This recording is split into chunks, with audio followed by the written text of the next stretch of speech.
What up, SNA Assassinators? This is Super Ninja Austin back here with another video. And this is the Monday Night Raw review show on November 4th, 2024. And yeah, this was a very interesting Monday Night Raw show. Like we was finally seeing who's going to be Rhea Ripley's replacement is Liv Morgan's number one contender for the Women's World Championship. Unfortunately, it wasn't Becky Lynch. And also, he got a very intriguing main event, like to see who's gonna fight. They're gonna fight Gunta, like perhaps either at next week's Raw or Survivor Series. And we also got excuse me, a rivalry that's not going to end. And what was the point for this particular wrestler for not winning at Crown Jewel? And we also got a women's tag team feud, like along with who's going to be Liv Morgan's next challenger for her women's world title. With Liv Morgan won't stop bringing up that she's triple established, like fully. When she fully completed her revenge tour, like not only that, she became women's world champion. She got her daddy Dom. She joined the Judgment Day, and she got the Crown Jewel Women's Championship along with the Crown Jewel ring, that's what she basically bragged on the opener, like for the on the pre-taped episode of Monday Night Raw in Saudi Arabia, which is the first time they taped the Monday Night Raw in the Middle East. Well, at least in Saudi Arabia, of course. But yeah, this where it was a very awesome episode. Start things off with the Judgment Day's Dirty Daddy Dom, with Liv Morgan likes calling him, along with Liv Morgan. Was it like that? Yeah. Well, but yeah, this is where it all started. Like they came into the arena right when they just came from outside, like from their cars, because I think they after Crown Jewel they had a little touring until they came back in the evening, when they stayed overnight at the hotels in the Middle Eastern country. This is where we got. That's where Liv Morgan got right up on the microphone, cutting a very nice promo. But even though it was not very perfect, it was pretty decently smooth. But they were saying and this was, but she also repeated herself, and she did it again, like she's Britney Spears. She was like I said, was exactly what I was gonna do. And I'm the greatest women's world champion of all time. When she said it like someone similar, said something similar, like another female wrestler that has a bodyguard that's a women's champ. But this is where when Dirty Dom tried to go on the microphone, this is where then fans start booing the heck out of him, saying "Boo! We don't want you here, not even in Saudi Arabia." This is where then he told him to shut up in his native language in Spanish. This is where he's and after I win this number one contenders match in the main event, this is where the fans were not letting them have it. This is where luckily Jade Cargill came out when her music started playing, like "Hey Storm." And I was like, she could be Rhea Ripley's replacement. But that was not quite the case for WWE's booking of things, if I'm being quite honest. But yeah, this is where they came out anyways, but they still teased that we could see a women's tag team title feud, despite what was the outcome of who's going to be Rhea's replacement, since she sustained an injury a couple weeks ago when she got hit with that face breaker by Liv Morgan. And I wish her all my positivities and a full and fast speedy recovery, by the way. But it's where she was like. It's where then Bianca was like, hello, it's the last time we saw you guys, y'all just walked up right in front of us without an invitation, and it's where the Jay Cargill's since we got 3 other women's tag teams out of our hands, we were just getting tired of waiting for this, so we're just we're gonna just prove a point to you guys and put our women's tag team titles on the line against you guys. So this is y'all's chances to accept this offer that we're going to give you of a challenge to win the women's tag titles that y'all roughly never lost. And this is where the Liv Morgan's oh wow, as much as we would like to win our women's titles back, we were in the middle of a celebration and y'all just rudely interrupted us. And that's where then Liv Morgan continues like, and then like you said, like y'all were just successful on Saturday, just like me. So why you're coming out here like all angry for? Like y'all have no reason of being so frustrated. And this where Liv Morgan's like, oh, like I see what this is going like Bianca. Like, is it because you think that you're the biggest, strongest, and the fastest with a capital EST? Like you always claim you are, like, and not to mention the roughest and the toughest, like, and you think that you're the best and the greatest? Like, well, like the problem with that, those terms are the problem with those terms are like those your tag team partner that the very same thing about herself as well, because considering she was pretty much that at the other company when she was the other company's championship, which that's currently held by a particular women's champion that Liv Morgan's trying to be. But anyway, this is where we got Liv Morgan like, yeah, you really like each other and y'all really get along. Like unlike me and Raquel right here, like we actually have a real friendship. Like we've grown naturally as friends, not just put together just because we got common successes, like but in different worlds. And this is where then she was I got and he was like, y'all better hope y'all be still remaining together with those women's tag team championships. Like, and y'all didn't agitate the wrong gravel. And this is where then Bianca Belair's like, I see what you're trying to do here. Like, if you want to put that little tag team theory that you just came up with, like, as success, like, so let's just, like, why not we have a match tonight and put that into the test? Like, and this is where then Liv Morgan's like, and this where it's like, I like the sound of that. So, Raquel, what do we think about this? Like, in sarcastic voices, where then Raquel Reed's like, it's kind of a celebratory night, but like before they can even come up with an agreement, this is where we got Adam Pearce come in and interrupted. This is where fans in Saudi was cheering for him, which that was very shocking. This is where he's like, ladies, back up at least 10 feet away from each other. This is where they back up. Like, I'm in charge here. The last time I checked, like I am the Raw GM, and and I need 4 of you to back down. This is where then. This I was surprised that he didn't mention anything about Randy Orton owing him $50,000 for RKOing him 2 nights ago. But anyway, this is where we got that's where it's like yeah, let's call. And this where then he's like, okay, like not to be rude here, Jade and Bianca, like if you may just step away from the ring. This is where then Morgan's like, yeah, get out of my ring, like.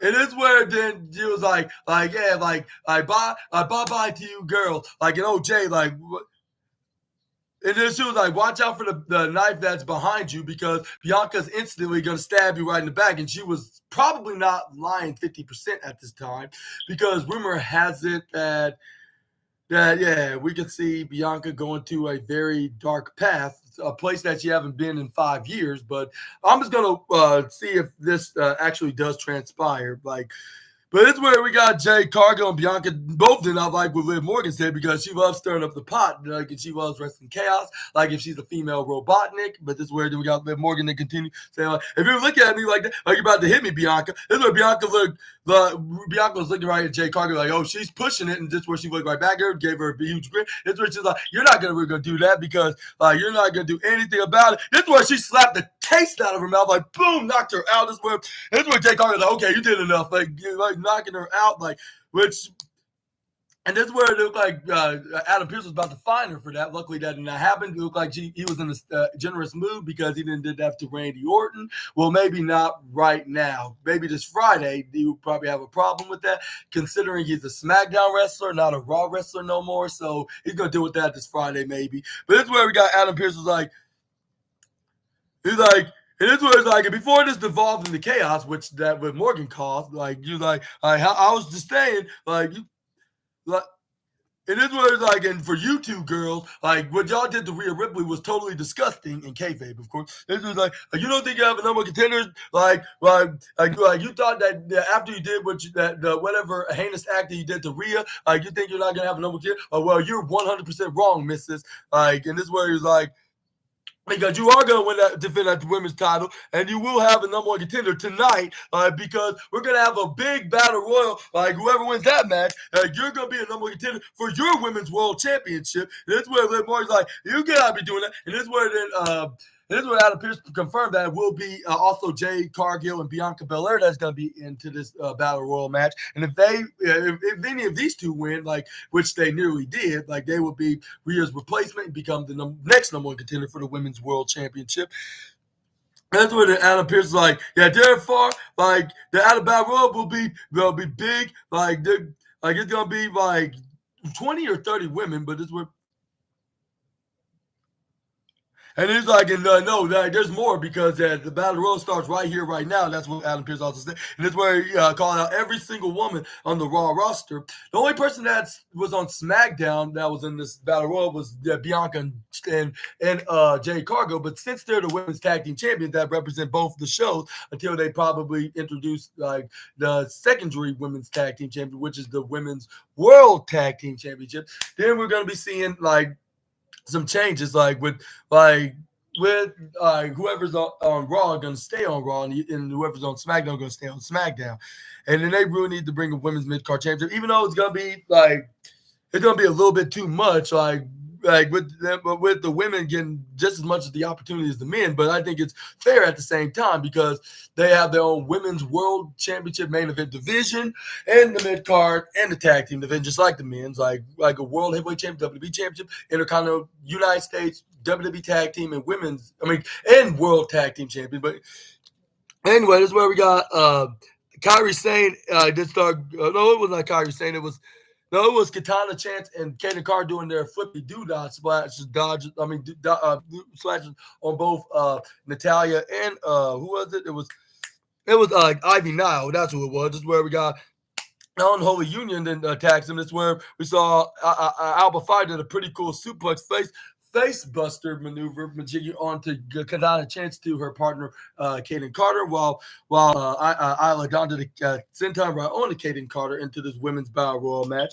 which I'm not sure what place I would give it. I just said this was pretty interesting. Like it did also tell the story here. Like, so I'm just gonna say this was just a very this was a very entertaining women's Battle Royal, which they should be doing just a little more often. But this is where we got Katana Chance and Kaden Carter eventually double team Isla Dawn and eliminated her with Katana Chance sweeping Isla Dawn's legs right onto the right corner side apron, while Kaden Carter go for a boot right into her face. This is where she was eliminated. This is where we saw they're more like, oh my God, like that was a very dangerous and frightening spot. This is where Natalia tried to body slam Kaden Carter, but this is where Kaden hang on to the ropes on the right side. This is where we got this is where Natalia tried to throw Katana Chance out, but this is where they did a private version of Private Party flipping over from the out on the apron right back in the ring kind of maneuver with Katana Chance getting flipped right back in the ring with Kaden Carter being like a human drawbridge, I guess you could say. But this like how Mark Quinn does with Isaiah Cassidy, and this is where we got. But this is where we saw. This is where we got Shayna Baszler did a care for the clutch, like after that she brought Katana Chance back in the ring. Yeah, she then put her to sleep. This is where once she got hung with the fruit of clutch. This is where she eventually but this is where she was like about 3/4 actually away from getting knocked out. This is where she nearly got her eliminated, but luckily Kaden Carter's teammate Katana Chance stopped that, and we got her going for a sleeper onto the Queen of Spades. But unfortunately, Sonya Deville hits a knee strike right onto Carter's face. This is where she also threw Katana Chance right into the bottom right corner side corner. This is where we got. That's where we got Maxine Dupree nearly eliminated Shayna Baszler. This is where did she try to go try to eliminate Sonya Deville, but before she did that, she splashed on her right into the upper right corner side. Not Kaden Carter. What I'm talking about. Maxine Dupree start being like a female Otis, like going for a.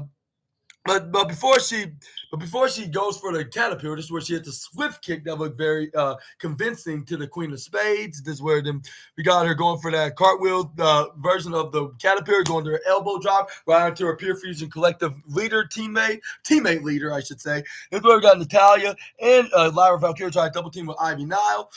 But this is where we saw Alba Fire tried to eliminate Maxine Dupree by body slamming her, but this is where she slapped her with a big right hand. But this is where she gets knocked out with a right hand by Maxine Dupree. This is where she tried to close on the female Alpha Academy member. This is where she tried to get back in the ring, but she ends up getting middle drop kicked by Ivy Nile. This is where she was like, "Loser!" and go cry with your male counterparts in y'all's locker room. And this is where she then went set her attentions right onto Zelina Vega because she also is in a program with the female member of the LWO. But once Zelina tried to go for a crossbody, she gets caught by Ivy. This is where then we got her putting her right up on her shoulders. This is where she tried to slam her right into the right side, but this is where Zelina Vega then kicks her right in the head. This is where she tried to head scissor her right into the outside, which she nearly eliminated her with this move, by the way. But this is where once she got her right into the right corner apron, which is the hardest part of the ring, by the way.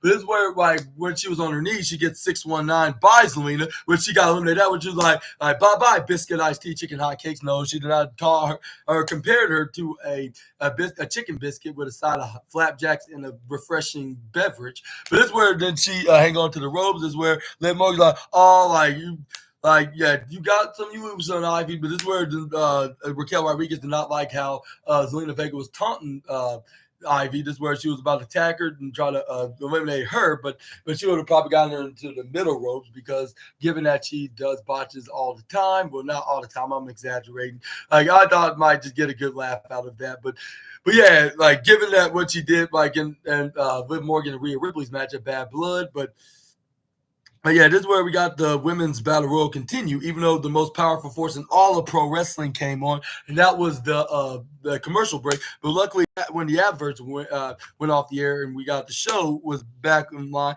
that's where we got. But this is where we got Katana Chance turned into a female Kofi Kingston because she did a handstand, but she nearly got eliminated with both hands onto the mat. This is where she started going for a handstand walk like Kofi did back in 2012's Royal Rumble. This is where she flips right back in the ring. I believe she did something similar like that to the Women's Royal Rumble in 2019. But this is where Io Sky managed to drop kick her once she sat right up on the apron and she got eliminated anyways. This is where we got Kairi Sane try to go for a clothesline on Natalya. This is where she bounced to the right corner side, but she was hanging on to the ropes with her legs and started elbow striking her. This is where we got Natalya let go of her. This is where she tried to push her right over the top rope and eliminated her that way and started axe handling her. This is where we got the Queen of Hearts that tried to close on her, but this is where she needs to run the midsection. This is where we got Io Sky and Bianca Belair going at it because they're probably the most biggest rivals with each other of WWE, whether if they're on Raw or SmackDown, ever since Damage Control was invented. And that's funny thing is about that, they used to be allies on NXT, like when it comes to being in faction versus faction match, whether if they're both were heels or both were baby faces. But anyways, this is where we got Kairi Sane go for a leg dropping kick right into the back of Natalya's head. This is where we got. This is where once Natalya's head went right back inside the ring. This is where we got Kairi Sane trying to springboard right off the right corner rope. This is where we got both Jade Cargill and Bianca forearm strike at the same time, knocking over the Pirate Princess, and she got eliminated right into the right side. This is where we got Shayna Baszler. That's where we got Raquel Rodriguez was like, get back into your locker room. Like, you're not worthy enough to face Liv. And this is where I was like, Raquel's starting to be like similar to another 6 foot big, I'll say a big mama beast, I guess you call these women, or she's made out of materials from a house. Well, I should not say that, but this is where we got Sonya Deville going for over the top rope Brian to Natalya. But this is where we got this is where Shayna Baszler helped out her leader teammate, and she hits a knee strike right into her former teammate from back in 2022 when they were the queen of the cards, I guess you could say, because she was queen of hearts, while Shayna Baszler was the queen of spades. Anyway, this is where we got this is where we got Shayna Baszler like, bye-bye, old friend. Like, that women's world championship belongs to either me or Sonya. But this is where we got both the women's tag team champions, Bianca and Jade Cargill, flipped them over. It was like, yeah, well, y'all, since y'all the queen of the Pokemon cards, we are the strongest queens in the women's tag team division and maybe in the main event scene. And this is where this is where Bianca Belair's like one of us is gonna go after women's tag team. But this is where we got one little problem because we got the two former women's champions of NXT was still in the ring. One was Io Sky, the worst enemy of Bianca Belair, next to Bayley, of course. And secondly, it was the women's champion, former women's champion, now main roster star Lyra Valkyria as well. This is where they try to pick who they fight. This is where we got. That's where Jade picked Io, and then we got Bianca picking Lyra, which I was completely surprised of. I would expect that Bianca would chose Io because she cannot stand her, at least in kayfabe. But this is where they double team Io, send her right to the turnbuckle. I was like, okay, now this is how I expected it to be. This is where Bianca and try to go for this is where this is where they were nearly about to eliminate both Io and Lyra. This is where they were so close. This is where we got Bianca was about to do something. It looked like that something that Liv Morgan was saying was true because considering what's been reported. But even before things were reported, I did even mention on my news video that I have a theory that Bianca Belair's probably not gonna no longer be allies with the Storm. At least in the beginning of 2025, like when I assume that they're going to lose those women's tag titles around that time. But that's where Jay Cargill had her back turn. This is where they look face to face. So like, this is where Jay Cargill's like, you know, we're going to do nothing that I think you were going to do. This is where Bianca Belair's like, I don't know. Like, this is where she looked like, no, like we're just good friends. Like, and this is where Jay Cargill's like, yeah, like we're not really going to turn on each other. This is where, luckily, before anything else happened, this is where they both got ambushed from behind by both Io Sky and Lyra Valkyrie when they turned. But fortunately, but it was not like an attack. It was just by turning them around. Both Jade and Bianca hit their respective right hands right onto the women. This is where we got Bianca turn Lyra around, picks her up on her back, and this is where she go for the kiss of death, while Jay Cargill go for the jaded right onto Io Sky. This is where they hit their respective finisher move, like the double chicken wing and the reverse face plant right onto the ground. This is where they try to eliminate their respective women. And this is where, like, once they were trying to eliminate the rivals, is where we got Raquel Rodriguez then try to grab onto Bianca's hair, which, like, if Bianca Belair knew this was going to happen, I would be like, you're trying to wish for a death wish. Like I wouldn't do that if I were you. Raquel, you're making a huge mistake.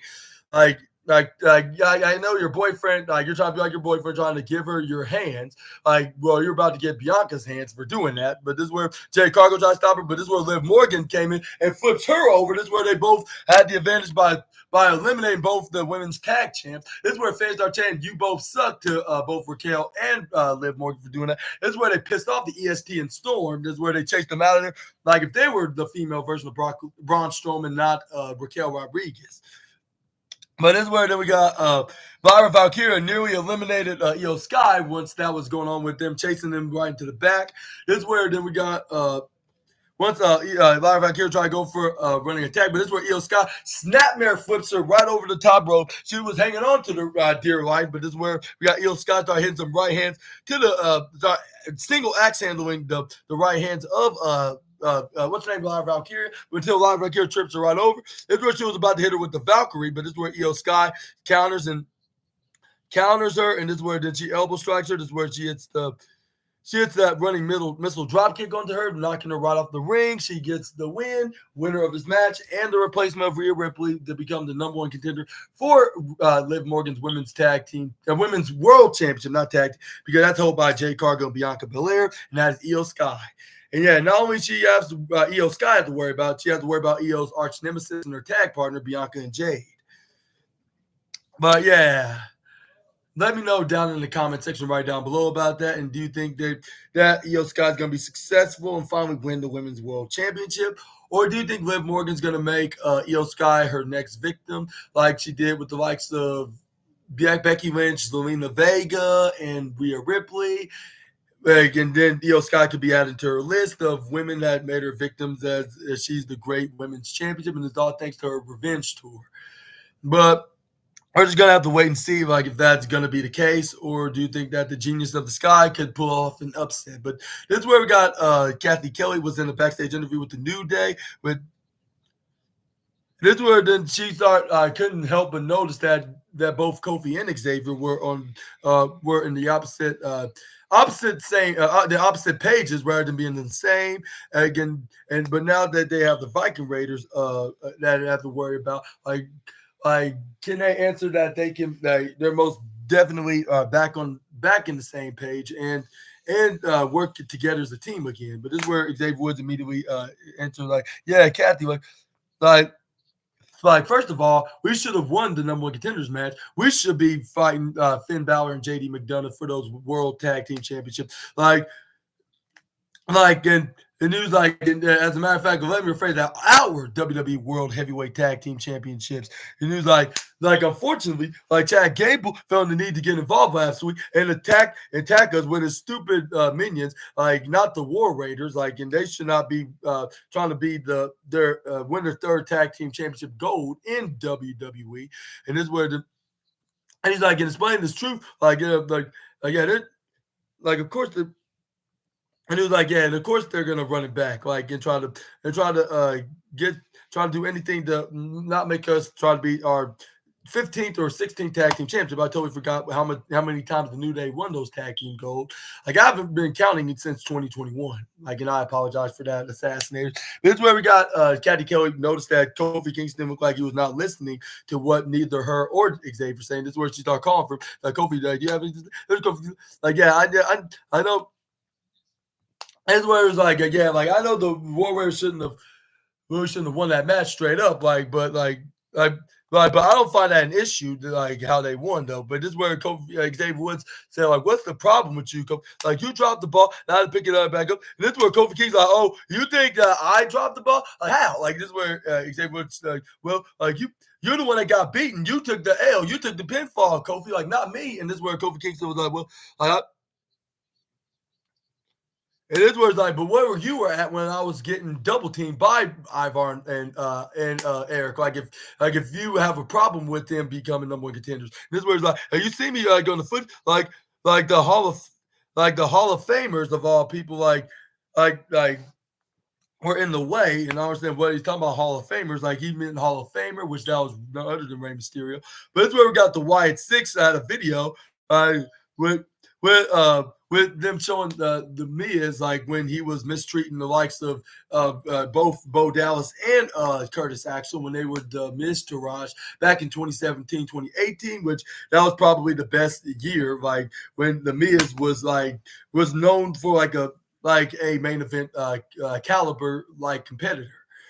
Like, which then I totally missed those days, like back in 2017, other than Brock Lesnar hardly defending the Universal Championship, which it should have been someone like Samoa Joe, if not Roman Reigns or even Braun Strowman, that should have been holding that title, just saying.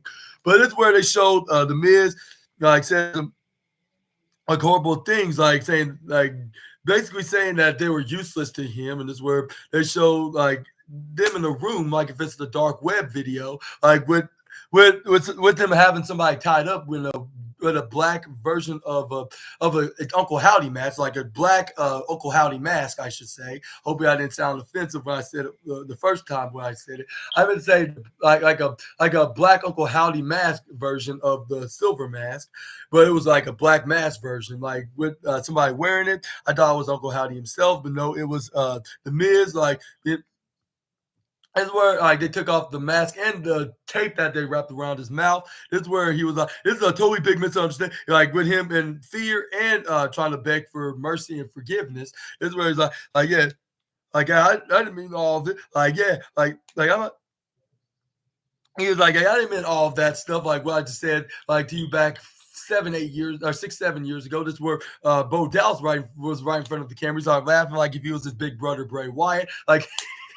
Yeah, pretty much. Like, this is where it's like, but he started looking like Bray Wyatt. Like, to be completely honest, like if there's somebody that replaced the Eater of Worlds, it's definitely his little brother, Bo Dallas, because he looks exactly like him. Yeah, like if they didn't have nothing to do with him before, like I don't know, what they were waiting for, but luckily WWE in this era knew exactly what they were doing. Like find a Bray Wyatt replacement. It was Bo Dallas himself that needs to be. I think not fully the replacement, but like his own version, like with this Uncle Howdy character. But it's where I get very. This is where it's like you never cared about the Final Testament, Miz. Like we wanted you. Like we wanted you, because this was beyond problems before the Final Testament even came to WWE, and that's where he's talking about I forget about them, and I don't think they even care about you much more than Jey Uso used to not care about what his cousin the OTC had to say in the past.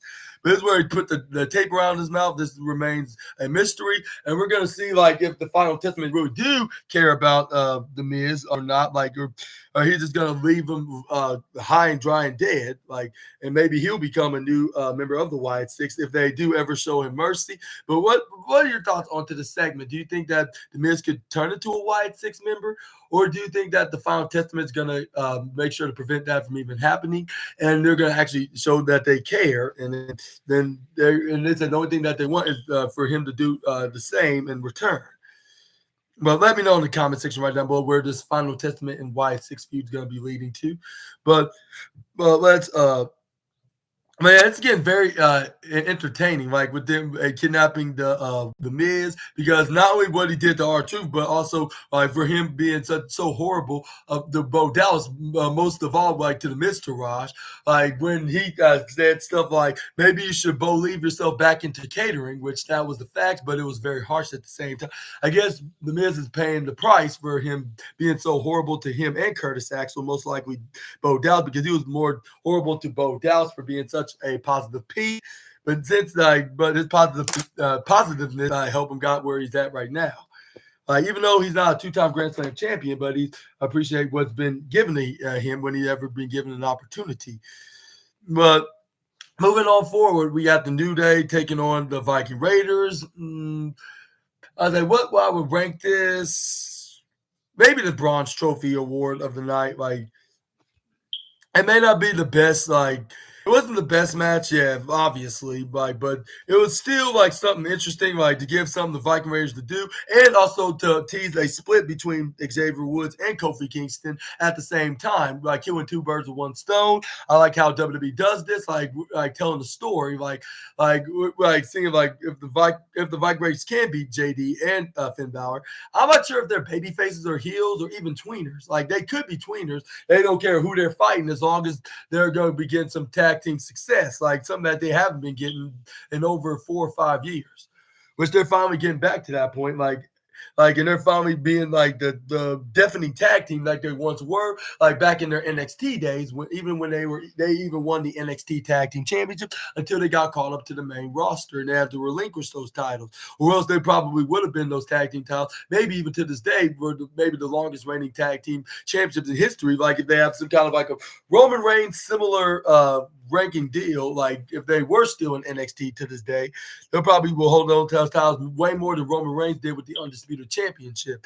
But anyway, this is where we got Ivar just completely clobbered Xavier Woods, maybe some might say, in kayfabe that he deserved it. This is where we got Eric and Ivar did a double body slam onto the very negative Nancy member of the New Day. This is where we got Ivar then got body slammed by Eric, landing him right into the ribs. Eric didn't try to go for a pin. He only got a 2.2 count, or was it 2.3? I think it was actually 2.3. Xavier Woods kicked out immediately. This is where Eric's okay, what I should do else to you with your bratty ass? This is where he hits a right hand to the face of Xavier Woods, send him right to the bottom right side, hits a fist bump tag right.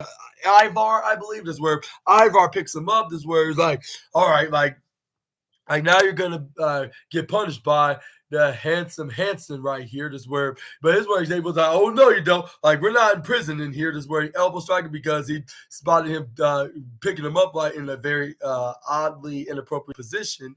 This is where we got him trying to pull onto him. If he's trying to pull away, if it's a big prisoner, roommate that's trying to be too friendly to him. And this is where we got Kofi Kingston, not Kofi, Xavier will try to pull the try to grab the try to make himself back in Kofi, but no progress until he started elbow striking Ivar. This where then Ivar's no, you're back here to handsome Hanson, and this is where he tried to go for a back suplex. This is where Xavier Woods flipped right out of it. This is where then he goes for a step up insecurity right onto Ivar. This is where he started doing the this dance move like that when he was in the days, until we finally got until he finally got Xavier Woods manages to get to Kofi. As soon as when Ivar tried to Irish whip him to the right side, he super kicks both Eric and Ivar until he finally gets the hot tag by Kofi Kingston. When Ivar finally tags in Eric, this is where we got him going for a right chops to the side is where he hits a drop kick. He has trouble doing those side chops maneuvers to the big guys, so he has to do it about 5,000 times. This is where then he tried to go for a flying after he hit the drop kick right on the Eric. But this is where he caught him. This is where then he then tried to Irish whip him to the upper right side. But Kofi Kingston go for a double springboard crossbody right onto the bald Viking Raider member. This is where we got Eric then kicks Kofi right into the midsection. But this is where once he tried to run to the right side, I believe trying to go for a knee strike. This is where he then counters into the SOS. Well, I think it was actually a clothesline. But this is where he probably would have gotten away with this win, and maybe they would have been fighting the Judgment Day if it wasn't for the meddling handsome Hanson, that every woman that is blind thinks that he is handsome, and that is Ivar himself. Then came up and went for the save. This is where he was like, "You're not gonna beat us, especially not easily." This is where he tried to close on him, if he was a runaway angry bull. But this is where we got what's his name playing a game of wrestling bullfighting, to Ivar, Kofi Kingston. This is where he tried to go for a suicide dive, or was it a flying cannonball right onto Ivar? This is where Kofi was like, "Yeah, New Day forever rocks." That's where Kofi Kingston went right up on the top rope. It's where he did try to go for a flying clothesline. It's where Ivar moving out of the way, but he managed once he right off the top rope, he hits the flying clothesline right there. This is where then he was getting ready to hit the boom drop once he went right to the top corner side, shouting "New Day!" And then he hits the elbow, the boom drop right onto Ivar. This is where Kofi's like, "Time to do it!" Start clapping, doing the boom, the what they call the Trouble in Paradise kind of call, him clapping when the fans start chanting "New Day rocks, New Day rocks," and this is where he's like, "Come on, get up!" This is where Kofi to try to go for Trouble in Paradise, but Xavier Woods is silly ass and went for a tag right onto Kofi's back. Kofi's like, "Are you kidding me? What the hell are you doing this with Xavier Woods? I'm trying to help you out here. But you can still hit him with your Trouble in Paradise." But before he can even try to plan on doing the maneuver, he ends up getting shoulder tackled by Eric right into the middle of the ring. And Eric was like, "Ah!" And this is where, but he ends up getting right hand strike by Xavier Woods. This is where Xavier Woods tried to go for a face plant, but he gets caught by Eric. This is where he spins him around, hits a Uranagi slam right into the ground. This is where he fist bumps Ivar. This is where they try to go for a Viking experience. This is where they're like, "Yeah, what are you going to do now?" This is where I started cheering for the Viking Raiders because I just cannot stand Xavier Woods this version of it. But the only person I like on the New Day right now is Kofi Kingston. I think this must be working. If I'm hating Xavier Woods and kayfabe, this must be that WWE is doing an extremely good job with his future heel work. With him acting like a heel, in a obnoxious heel that you want to slap right in the face, basically. He's doing a really good job onto this role. But it's where we got this is where we got Ivar to go right for a springboard, go for a clothesline right onto him, goes for a pin, 1, 2, 3, and then I hope that the War Raiders. If I said the Viking Raiders, I apologize, assassinators. I meant the War Raiders. The War Raiders got the win. Yeah, they get the bronze trophy of the night. Even though I'm not the biggest fan of these guys, but I sure hope that they beat the Judgment Day for those World Heavyweight Tag Team Championships. For multiple reasons, because it seemed like Finn Balor's not going to be those tag team titles no more, because he's going to probably be the jealous Jerry to dirty Dominic Mysterio, or even if Damian Priest or one of those guys one of them that he's still allies with and the one that he's formerly allies with that's in this number one contender match now, if they do get the shot that World Heavyweight title, he's going to probably screw him out of that championship. But we're going to talk about that in just a moment, because anything could happen in that point of view. But I think that he's going to let his jealousy get the better of him, be the cause of losing those tag team titles. And I wouldn't be surprised if he does be kicked out of the Judgment Day, which even though it don't seem like he will be anytime soon, though, but there could be some teases that he could, in this Judgment Day thing could forever be perished, and we could see Dirty Dom could still team with someone like Carlito and still be aligning with on-screen girlfriend, the women's world champion Liv Morgan, and what's her name, Raquel Rodriguez. I don't know how it's going to end though, but we're just going to have to wait and see. But some say we could see that Carlito could be on a singles run, like considering that he keep messing up every time when he try to give Dirty Dominic an opportunity.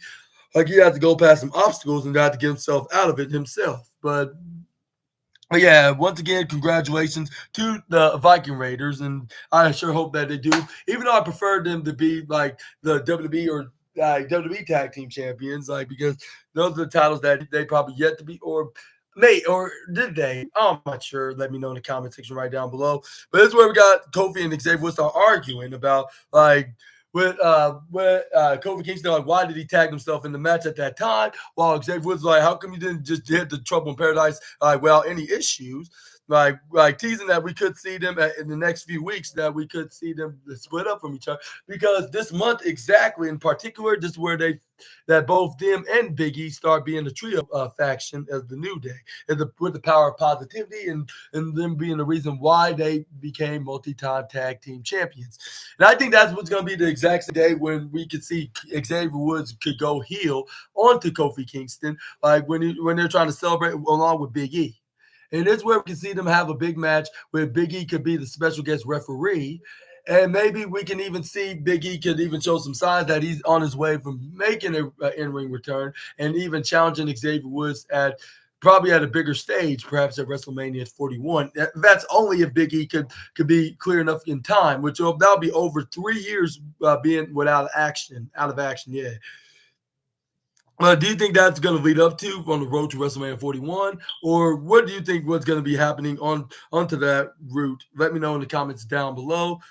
But that's where they got breaking news that they will be in Europe, like touring, like in March. Like they'll be in the likes of England and Scotland, the Netherlands, Austria, like for all the shows, like whether they're house shows or Raw or SmackDown shows, like tapings, I should say, like they're gonna be over in the European countries, like on the road to WrestleMania in all of March of 2025, which that's very interesting. I can't hardly wait to watch this. But this is where we got Sami Zayn came out because he has a lot to say about the new bloodline, with him trying to help out the old bloodline from being mugged. Like even though that was Jey Uso the reason why he did it. This is where Sami Zayn was like, hey everybody here in Riyadh. He's like, but this is where he's like, I want to say yeet to my bro Jey Uso, and this is where he's like, but that's not why I'm here tonight though. Like the reason why I'm out here is to address with me and Roman Reigns and the whole bloodline at Crown Jewel. Fans then they're like, yeah, ooh, I guess it's gonna be interesting. But before we can hear anything what comes out to the former Intercontinental Championship's mouth, this is where we got the other former Intercontinental Champion came out, and that was none other than his honorary bro, main event Jey Uso. Like with him coming out, like he's like, yeah, like I wanted to say thank you, like for coming out there to have me and my cousin and brothers back. This is where he gave a handshake and a hug to Sami Zayn. This is where Hey, Uso's like, yeah, that's me, Us. This with he having the whole arena in Riyadh start doing the yeet wave, because that's all nationwide. Everybody in the country that watches WWE knows everything about main event Jey Uso with the yeet wave, yeet, yeet, yeet. Yeah, and this is where then Jey Uso's like wait for his music stop. He was like, I want to say thank you for having my back at Crown Jewel, Oos. This is where fans are chanting yeet. And this is where it's like, but check it, Oos. Like, I watched the footage. Like, when you try to kick Roman in the face, like, and I need you to be 100% honest, Oos. Like, 100%, like, was that an accident? Like, I sure hope that it was. This is where Sami Zayn's like, you're at like, I get it's one thing if someone like Roman or Jimmy said this, but you should know me by now. Like you really think that was on purpose? And this is where before, like, he even answered that obvious question. This is where his twin brother, main event Jimbo Uso, I don't understand why I call him main event, just call him just Jimbo. This is where he came out with his music. That's where then Jimmy Uso did not like him talking to Sami Zayn because he thinks he's a traitor and he was just pretending to help him. He was like, yep.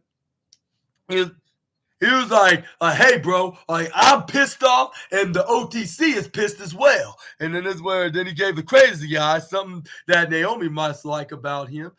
But this where then we got Jimmy Uso was like we can't trust this fool. Like we cannot trust this guy. Like you see what he did to the OTC before at the beginning of last year. This is where the Sami Zayn's like, I cannot be trusted. Like, excuse you. Like, I'm the one that came out here and helped both you and your ungrateful ass OTC out. Like, you like if I cannot be trusted, like, will I do something like that? And the number one thing, like.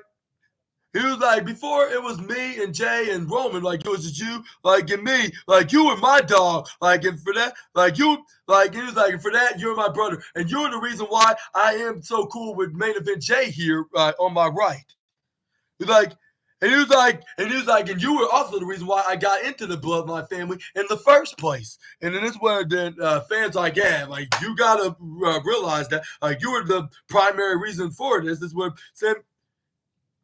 And this is where the same thing, like, and that's when things start going bad with me and Roman, like, happened. Like when I didn't do exactly what he wanted me to do, and you kicked me right in the face right after I got myself free out of the bloodline. And it's the same thing, like, and when things, and it was like, and when things then got gone bad with you and Roman, like when things got bad with you and Roman, like guess what happened? You kicked Roman in the face as well, and then it's like, and you convinced Jay Uso to leave, give the opportunity to do things on his own, like you. Like, and when he was finally got a spot of winning singles gold, you kicked Jay in the face, like, and you cost him the biggest opportunity of his lifetime, like, and that was becoming the undisputed champion. That's what fans are like, oh, like, yeah, like Sami Zayn is getting you like onto these statements like that are very 100% factual. Just where Sami Zayn's like, yeah. And he's like, and now you're saying that I'm the one that's the traitor, and I couldn't be trusted. This is where Jimmy Uso's like, look, like, he's like, you think I should give you an explanation? Like, and this is where the Jimmy Uso, like, that's what you think, Sammy? Like, listen here, Uso, like I'm I'm not the bad guy here. You hear me? Like, and this is where Sammy's like, no, not quite, because I'm hearing like. And that's where fans are chanting Sammy Uso, like if it was that segment when Jay Uso revealed that he does not give a damn what the OTC had to say, like even if it has something to do with Sami Zayn, which I don't understand why am I even saying this. This is where Sami Zayn's like, you don't get this, do you, man? Like, no, like not quite. Like you just don't get that, Jim. Like you just don't believe everything I'm saying. Like I don't like just because like we can't be on the same page doesn't mean I don't hate you, bro. And then this where it's like yeah, it's like I never have like and you're not a bad guy. Like you're not a bad guy. Like what is though like you made bad decisions in your past. And don't think that like you're like and don't think that you're alone. Like we all do make bad decisions in the past. Like but.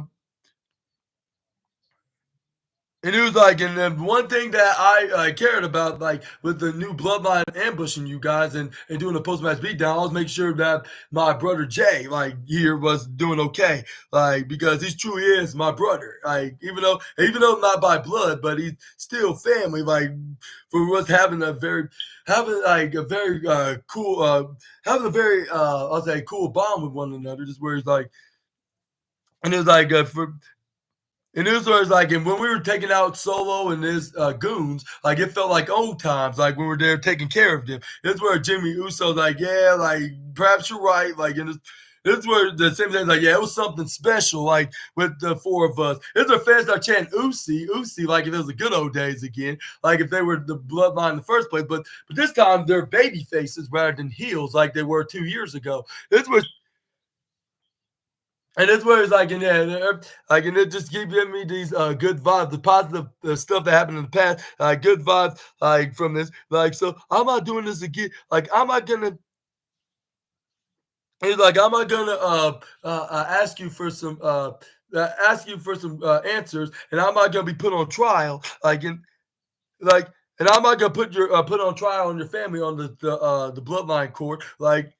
Like, we're not gonna do all this again. Like, Jay, like, I love you so much. Like, I'm sorry, Jay. And this is where then he looked right up at Jim. He's like, and look at Jimmy. This was like, but I cannot do this again. Like, I think I'm making a big mistake, but I'm just not like I just can't. This is where they walk out of there. This is where Jimmy Uso's like, I told you not to trust him. This is where fans start chanting, no, no, no. Like if he's a certain another particular underrated beard baby face. This is where we got Jay Uso's like, Sammy, wait. And this is where then Jay Uso then said, he's like, I'm just asking you, please.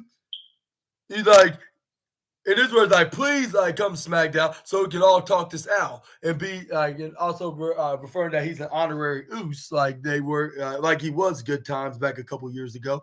This is where the Jey Uso was like, yeah, we're gonna talk this out like family do, and this is where Sami Zayn's like he was like, yeah, you like maybe, and this is where it looked like he was about to take this all back, but this is where Jimmy Uso nearly ruined it all, saying like, family, he ain't family, sounding like a very ignorant family member that could that only look at family like if it's just blood related, not like when it's somebody that's been there for you through thick and thin, like a true friend, and more than just friends, like a family member. Like, and sometimes like family doesn't occur to be like having the exact same like blood DNA. Like it's all about like having somebody's back and trust. Yeah, but yeah, this is where then we got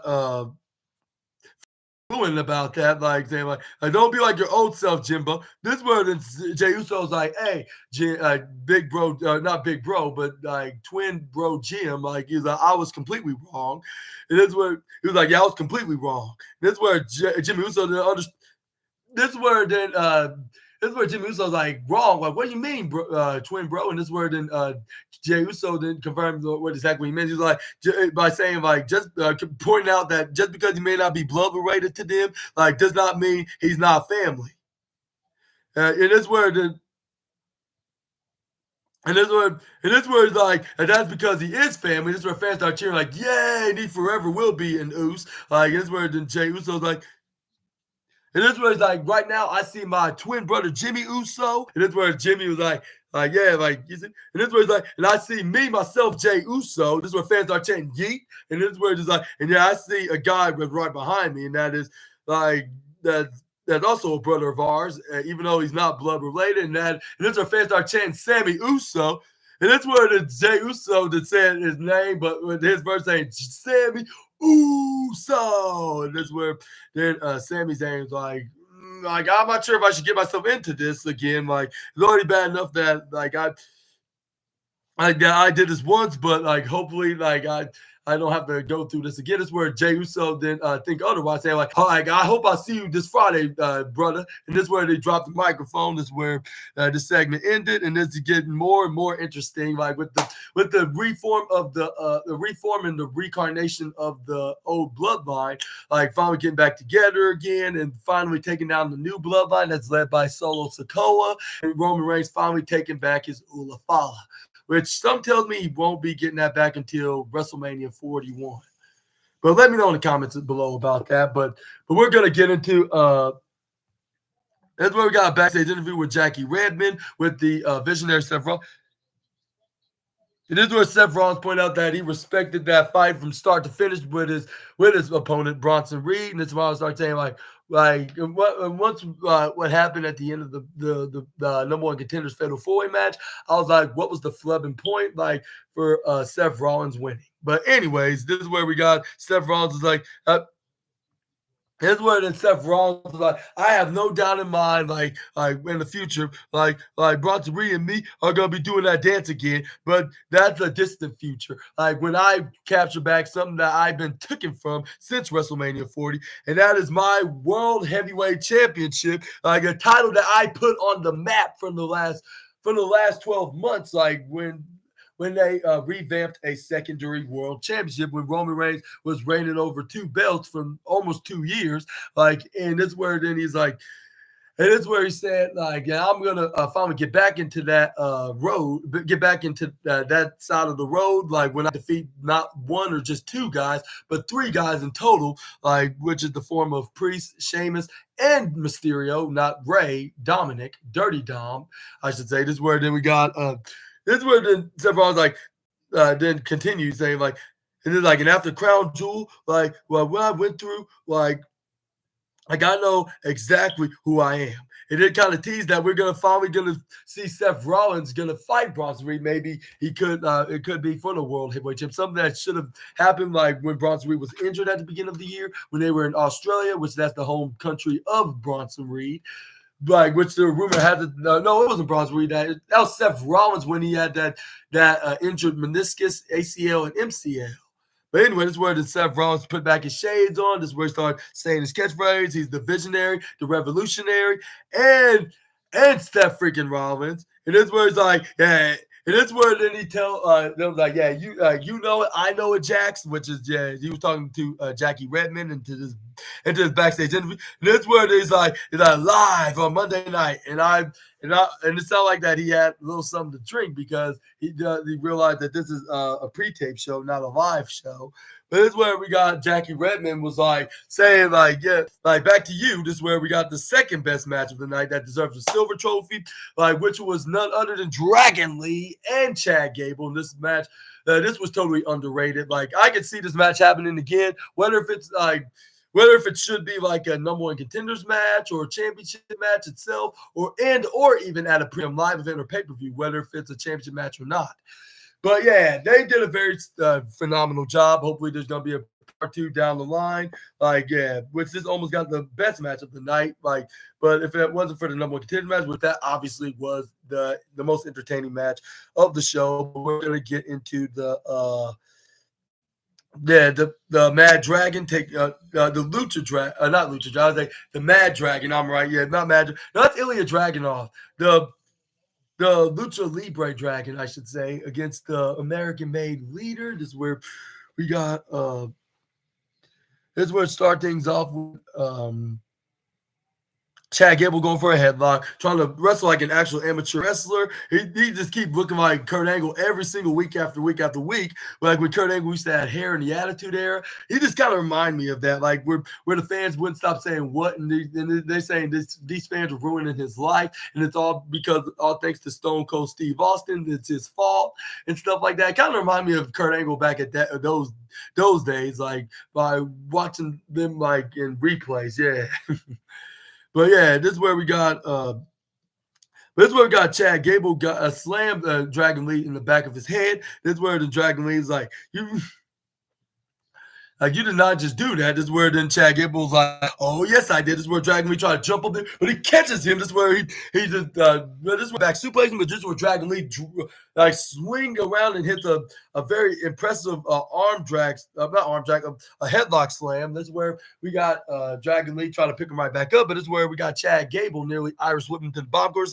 This is where he tried to grab him by his suspender. This is where he pulls it and he's strap right back on. He's like, my chest. Like when I'm sorry, complaining at the referee. Like, he's holding on to my suspender. Like that should be illegal to hold on to somebody's attire like inappropriately. This is where we got the referee's like, it's right, let go. And this is where Dragon Lee pulled out and he hit him like if he just hit him with a what's that called? Like a whip, like right into the chest. This is where we got Dragon Lee going for a slide Hurricane Rana. This is where we got Dragon Lee trying to go for a splash, but this is where we got Chad Gable then flips him right over the right side. That's where he tried to hit the right hand, but he blocks it. He hits the right hand on his own, and also following that up with hitting the leader of American Made face first right to the turnbuckle. This is where Dragon Lee gets a crossbody. This is where he tried to go for a pin right onto the Triple Crown Tag Team Champion.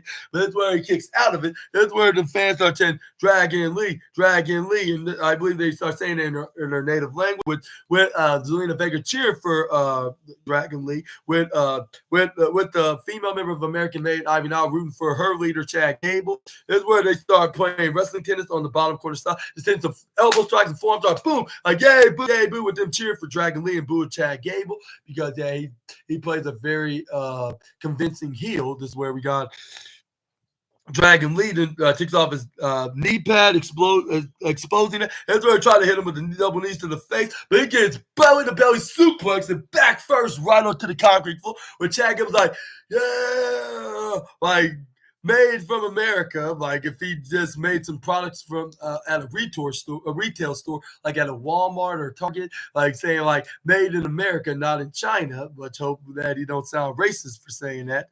But anyway, this is where we got. But that's where we got the 2012 Olympian. Did continue to try to be in the offensive side, but this is where Dragon Lee manages to get back where he need to be in the offensive driving seat. This is where the Dragon Lee tried to think of what move to hit him. This is where he finally made his mind up, but even though it took him like an extra minute to do so, this is where he tried to go for his finishing maneuver, the power bomb. But this is where he flip right out of it.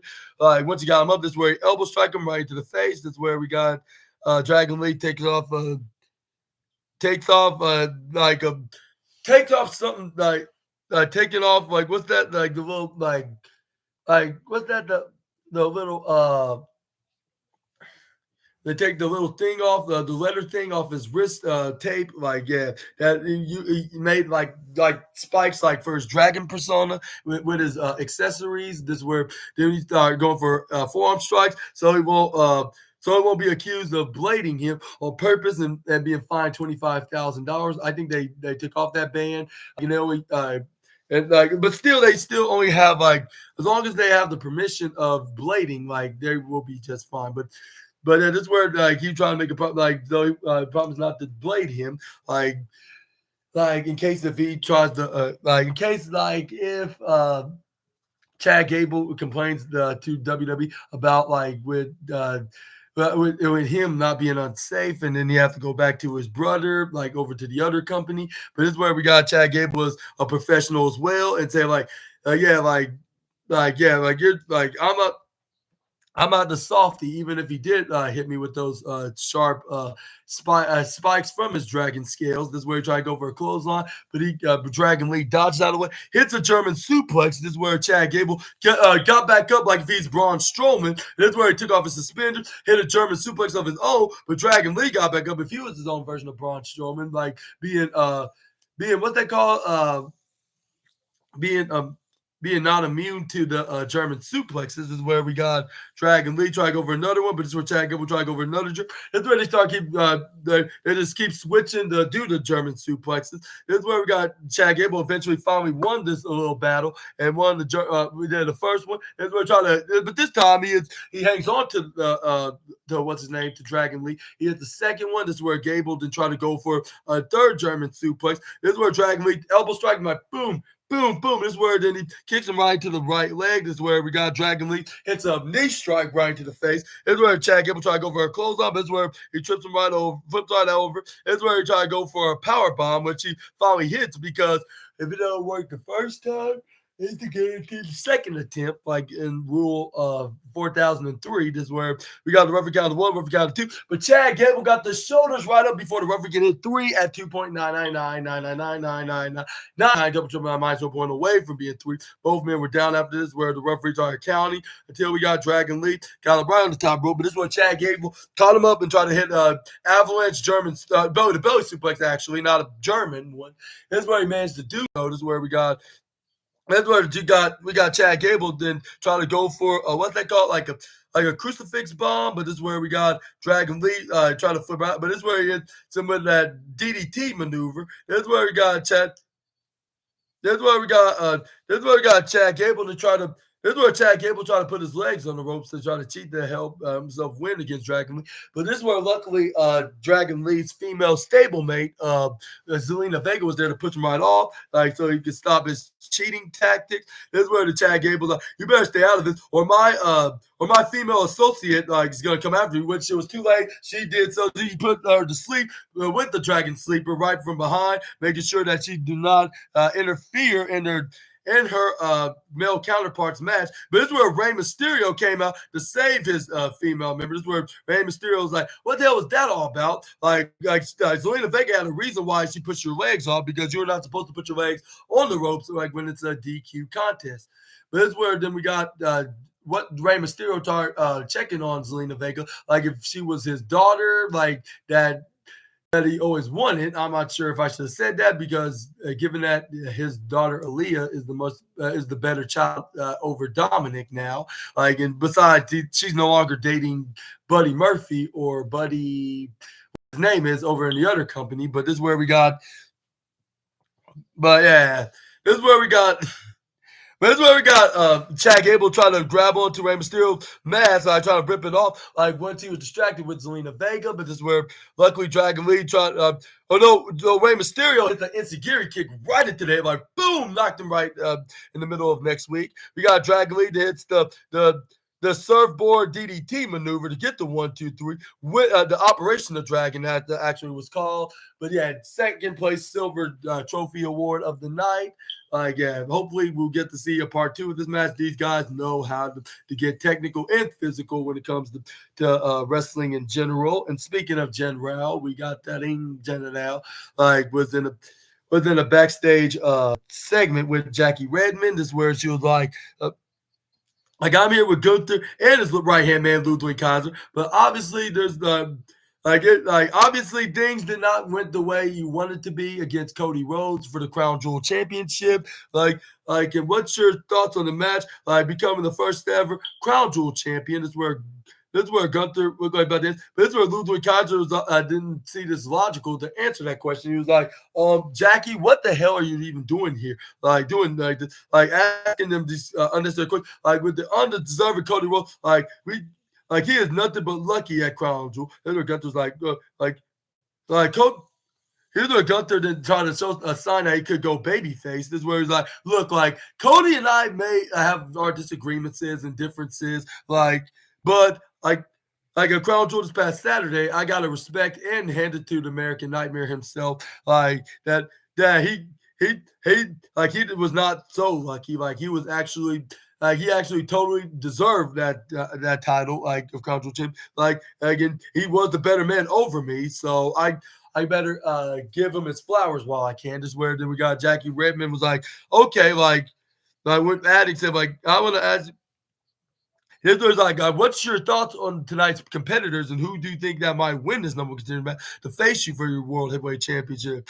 To become the number one contender, of course. This is where the Gunther's yeah, obviously, it's very. We got 4 very capable performers, which it's starting to make me have some suspicions that we could see him go babyface. And if he does have this match against Gunther, he could be a babyface.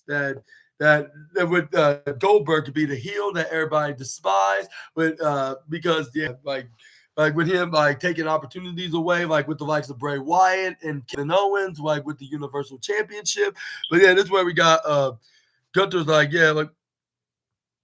we got Seth, Dom, Damian, and a guy that I beat to become this world champion, and Sheamus, like a guy that I've been in the ring with plenty of times in my reign as the Intercontinental champion, which we even got a 5-star rating from that certain internet journalist. And no, he was not talking about either me or Simon Miller, because we don't do 5 stars like that. Well, even if I was if I was making podcast review videos in 2022, I probably would have given it 5 stars itself, because that would have been the match of the night, get the Golden Trophy Award, while Drew McIntyre, Roman Reigns probably would have. I'll say the performance gets a second place by a silver trophy, but not really the outcome. Like it was completely pointless. But anyways, where we got Shane. That's where we got.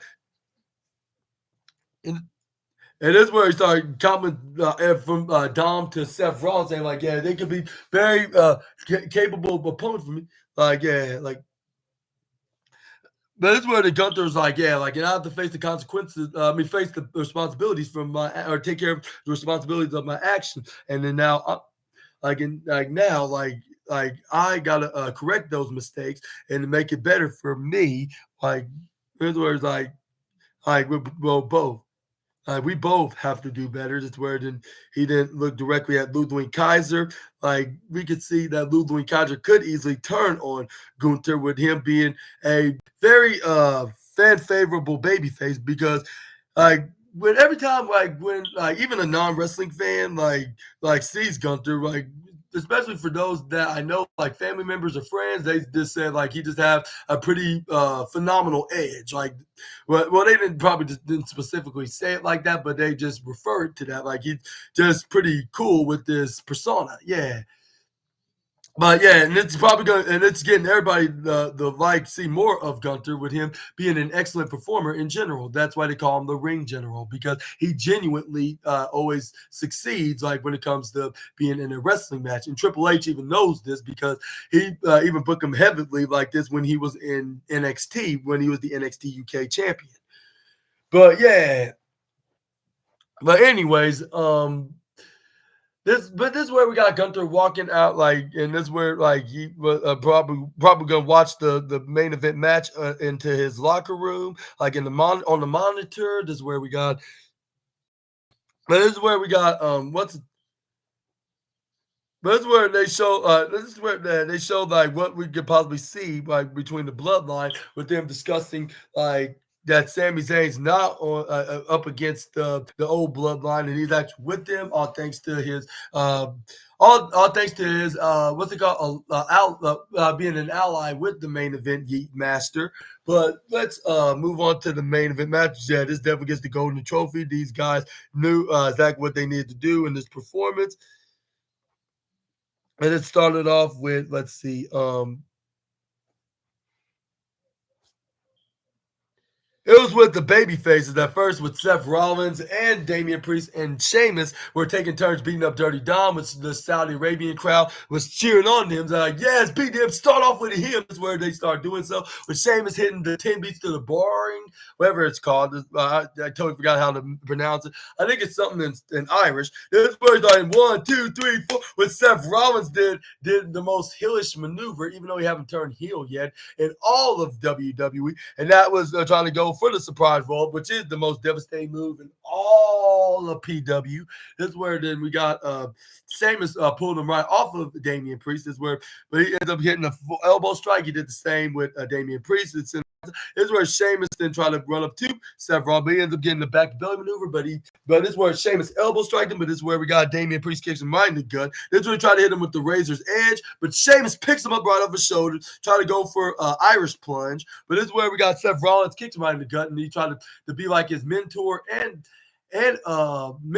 his former I'll say this mentor, Triple H. He tried to be like his mentor, Triple H, like when he used to do to Sheamus back 14 years ago, like when he wrestled him in matches, especially at WrestleMania 26 in particular. This is where he tried to go for a pedigree. This is where Damian Priest tried to grab him around his neck. This is where fans are cheering. Here, but Damian Priest tried to go for a South of Heaven's chokeslam. Damian Priest then try to go. This is where Seth Rollins flip right out of it. This is where try to clothesline Seth Rollins. But this is where Seth Rollins ducks out of the way, boots Sheamus out of the ring. This is where then Damian Priest tried to boot him to do the same like what Seth did the Celtic Warrior. But this is where what's his name? Seth Rollins got out of the way. Damian Priest was hanging on to the ropes. But this is where we got. And this is where we got Sheamus pulls him down to the ring. This is where Sheamus started hitting some right hands, but Damian Priest went right back, hit a right hand right back in it. Started playing wrestling tennis right outside.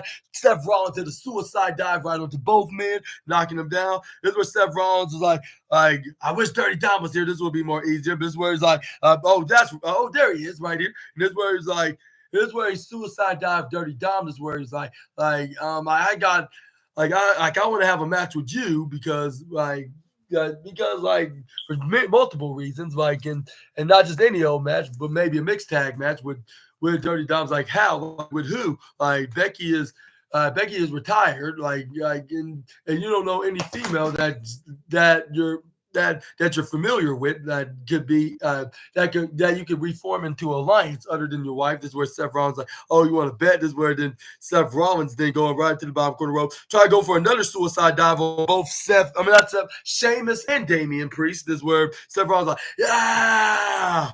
This is where all the kids in Riyadh was cheering them on. This is where we got one older kid was raising his thumb up right in front of the camera and started smiling right beside Seth Rollins. This was a pretty cool moment and also goofy wrestling of the night. But this is where then we got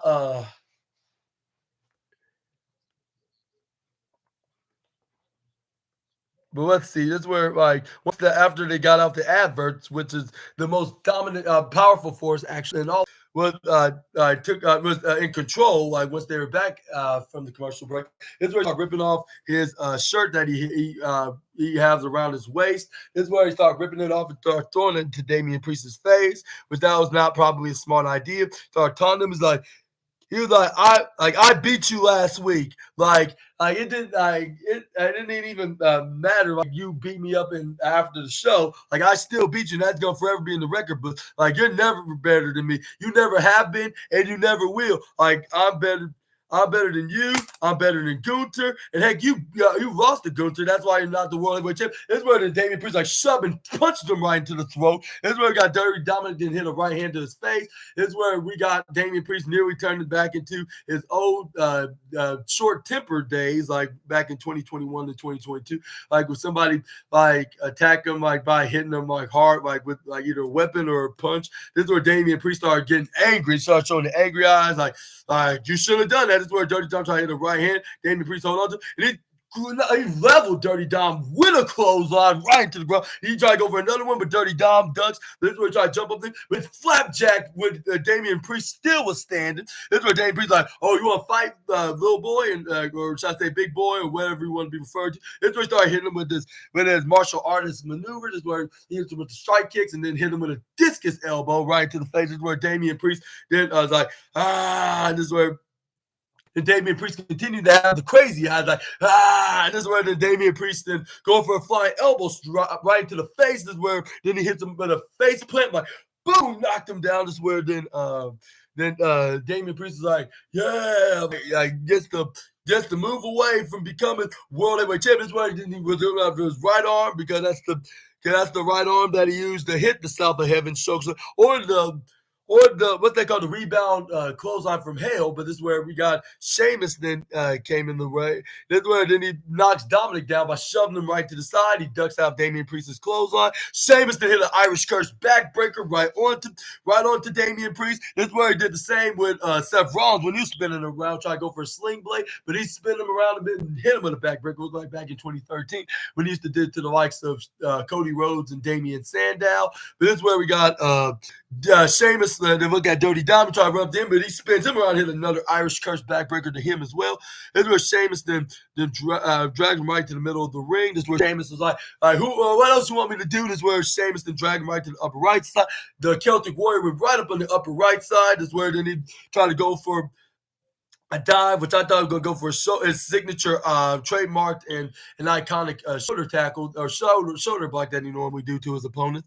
But no, it was something that he does occasionally, and that was the knee right to the head, right onto Dominic. No, not in the head. I'll say the right shoulder, which it was kind of like how Randy Orton used to do, like knee drops right into people's heads, but he did it. Sheamus did it to the shoulder of Dom. But once he tried to go for a pin, Seth Rollins hits a knee drop, like springboard, right off the top corner ropes. This is where Damian Priest hit him with a slide, like what's that called, like a side super kick. But this is where Seth Rollins answered back with a Pele kick or step up Insecurity, whatever it was. Damian Priest then bounced right in the top corner rope, hits a rebound clothesline from hell by the Punisher. This is where Damian Priest then fell right down to the ground. This is where all the men were down, like. This is where Michael Cole was wondering like who is gonna win this match. I don't know who it is. Like it could be anybody at this point. That's where it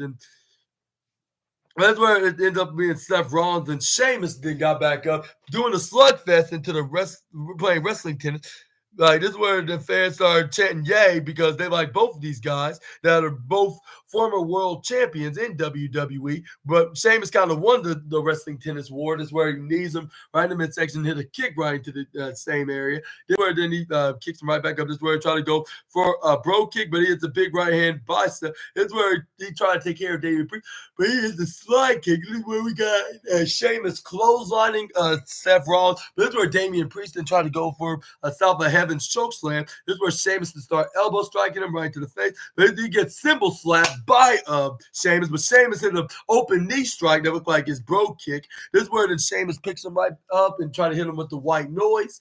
This is where he did so, and this is where Sheamus to shout 49, like if he's playing the boxing game that you can play on either Xbox or PlayStation. But once he tried to go for a pin, this is where he knew he got a 3 with the people in Riyadh, Saudi Arabia, was counting the 1 to 3 in their language. This is where they're like 1, 2. But this is where Damian Priest got the shoulder up, and this is where Sheamus couldn't even believe it that he kicked out at 2.8. Dirty Dom to try to drop kick Sheamus right to the right corner side to hit the 619, which he went right to the left side. This is where he tried to go. But this is where Sheamus did hit a power slam right onto Dirty Dom's. This is where the Sheamus is like, no more fooling around. This is where the Sheamus was saying, like, who wants to see more fight night from your favorite future 5-time world champion? This is where Sheamus is like, yeah, I hear you, fellas. This is where the fans are like, fella. This is where like, boom, boom. This is where Sheamus was shouting like, for who wants to see me hitting the bro kick? This is where fans like, we do. It's like, brogue. And this is where then he's and this is where he tried to go for the kick, but this is where Seth Rollins did a super kick out of nowhere, intercepts him. This is where we got Seth Rollins trying to grab onto the Sheamus because he know for sure that he would have won like if he was still in the ring. But this is where we got Dirty Dom then catch Seth Rollins with the most devastating move in all the professional wrestling. But this is where Seth Rollins kicks out at 2.5. This is where we got Seth Rollins kicks somebody in the gut, try to go for a pedigree, I believe. Yeah. And this is where he successfully did it, like if he was his mentor, Triple H. This is where we got Seth Rollins like, all right, we got him down. This is where Seth Rollins like, who wants to sing along my song? This is where Ivan started doing it too, like, oh. But that's where we got Bronson Reed that came out of nowhere and attacked Sheamus and Damian Priest and caught Seth Rollins off guard, like, and tried to get some revenge and start breaking havoc right into the right side. This is where Seth Rollins tried to go for a suicide dive. This is where, Bronson Reed clobbers him and threw him right onto Allen, the announce table, and then right onto the apron. But this is where we got Damian Priest trying to get some revenge by hitting a pump kick right into the face onto the Australian monster. This is where Sheamus hit a brogue knee right out of nowhere. This is where the Sheamus brought him back and brought him in the ring. This is where we got both the two other baby faces like try to come in and try to take out the monster, the Australian monster. But they end up getting clobbered by him. But first it was Sheamus that got clothesline. This is where we got Damian Priest try to do the best, try to hit him with right hands. But it was so much that he could do. And he gets hit with my finishing maneuver by the big monster from Australia that has unfinished business with the Visionary.